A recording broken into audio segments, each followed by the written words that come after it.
नजर दो कया एकड़ो मुर्दो उथी बीठो आ जंहिंजे वात मां रत पई हले पीप पियो गंद पियो हलेसि हथनि में बाघ जी ज़ंजीर लॻल आहे पेरनि में बि बाघ जूं ज़ंजीरूं लॻल आहिनि फरिश्ता अज़ाब पिया था कनि मूं ते नज़र पई आहे उन मुर्दे जी सॾ थो करे फलाणा मूं मां इबरत हासिल कर फलाणा मूं मां इबरत हासिल कर साईं मुंहिंजी दिलि खां बर्दाश्त न थियो मां भॼी वियुसि अञा जो भॼां पियो अञा हुनजी आवाज़ बुलंद पई थिए फलाणा वापसि न वञ मूं मां इबरत हासिल कर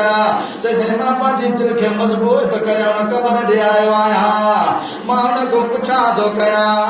भला तोखे कहिड़े गुनाह में सज़ा पई थी मिले तो नौजवान ॿुधायो ॿ ग़लतियूं दुनिया में मूंखां वॾियूं थी वयूं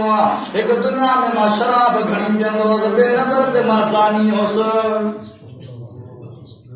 ॿ गुनाह मूंखां इहे घणा थी विया उनजी सज़ा पई थी मूंखे मिले हज़रत हसन बसरी रहमतुल्लाह अलैहि खे नौजवान ॿुधायो चइसि हुनजो अज़ाब मूंखां बर्दाश्त न थियो मां कफ़न जी पचर छॾी भॼी वियुसि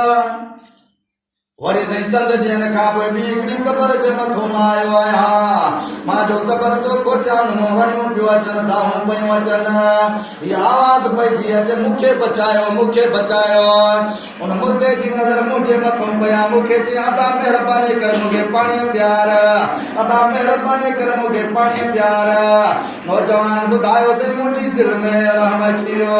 मां चयो भला हे आहे त मुर्दो पर जेका मूंखां मदद थी सघे थी मां जी मदद कयां मां जो हेॾे होॾे निहारियो तिन खे छा में पाणी पियारियां फरिश्तो अचानक ज़ाहिर थियो आहे फरिश्तो चयो तूं केरु थींदो आहे हिन खे पाणी पियारण वारो निकिरी वञ हितां हीअ असांजो अल्लाह जो मामिलो आहे असां हिन खे पाणी सिधो था कयूं नौजवान चयो मां भॼी वियुसि वरी वापसि आयुसि भला हिन जो गुनाह त ॿुधायो कहिड़ो गुनाह हुआ चए हिन जो दुनिया में गुनाह ई हो जो रब जो फर्ज़ नमाज़ अदा न कंदो हो न मस्जिद जी कदर हुई न आज़ान जी कदर हुई न उलमा जी कदर हुई रब जो फर्ज़ नमाज अदा न कंदो हो नमाज जी खे सज़ा पई थी मिले जो रब जो फर्ज़ नमाज न पढ़ंदो हो बाबा नमाज खां अलावा कुझु नथो अॼु वाइदो कयो त रब जो फर्ज़ नमाज पढ़ंदासीं हज़रत हसन बसरी रहमतुल्लाह अलैहि फरमायो अदा भला टियों अजीब मंज़र ॿुधा कहिड़ो ॾिठई चइसि मां हिकिड़े दफ़ा क़बर जे मथां आयुसि जीअं मिट्टी खोटण जी कई धम क़बर मां अजीब ख़ुशबू पई अचे जो अहिड़ी ख़ुशबू मां दुनिया में कॾहिं बि न आहे ॾिठी न वरी सिंगी अञा जो मां क़बर थो खोटां हिकिड़ो नौजवान क़बर में बीठो आहे हसीनो जमील अञा जो मां अॻिते नज़र थो कयां त क़बर में मूंखे कुशादगी नज़र आई आहे क़बर में मूंखे मैदान नज़र आयो आहे मां लथो त न आहियां क़बर में पर परे मां नज़र थो कयां मूंखे सूफ़ जा वण बि नज़र आया आहिनि अंगूर जा वण बि नज़र आया आहिनि केलनि जा वण बि नज़र आया आहिनि अञा जो अॻिते नज़र थो कयां त मूंखे माखीअ जी नहर बि नज़र आई आहे शराब जी नहर बि नज़र आई आहे अजीब जी मंज़र मां ॾिसी करे ख़ुशीअ में मां पोइते आयो आहियां त भणा हिन सां मुलाक़ात न कयां आहे त मुर्दो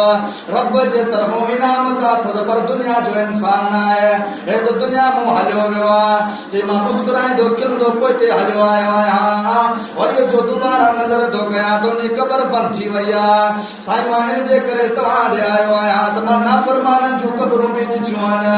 मां फरमाबरदारनि जूं क़बरूं बि ॾिठियूं आहिनि मां हिन क़बर खे ॾिसी करे क़ब्रिस्तान मां ॿाहिरि निकिरी आयो आहियां मां तौबा कया त वरी कंहिं क़बर जे मथां न आहे अचिणो मां जो तहक़ीक़ कई आहे त मूंखे ॿुधायो वक़्त जो को आलिम हुजे को मुहद्दिस हुजे को बुज़ुर्ग हुजे को अल्लाह जो वली हुजे मां हुनजे हथ ते वञी तौबा कयां साईं मां जेको पुछां पियो कयां मूंखे पिया ॿुधाइनि हसन बसरी साईं मां इन जे करे तव्हांजे दर ते आयो आहियां मां तव्हांजे हथ ते तौबा करे मां रब जो वली बणिजी वञा मां नाफ़रमाननि जूं क़बरूं बि ॾिठियूं आहिनि त मां इताअत गुज़ारनि जूं बि क़बरूं ॾिठियूं आहिनि